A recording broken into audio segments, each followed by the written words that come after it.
Hello, my good friends. I saw a video posted by my good friend Steve Gomez at TI Steve Gomez, and he really made me think about that I should do something similar. And so I made another trade in BBAI, kind of using his same technique. And here's where we are, and let's see what happens at the end of the day.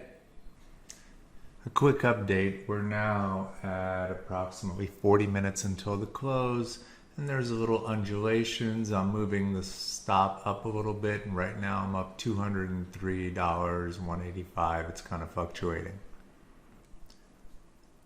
28 minutes to the close, and we are now up $383.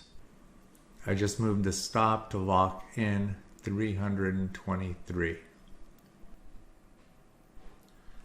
I'm exiting the trade at the end of the day, and I just did so and locked in $623 in profit, all in front of you all. Hope you enjoyed it. Please subscribe to Trade Ideas. Thank you.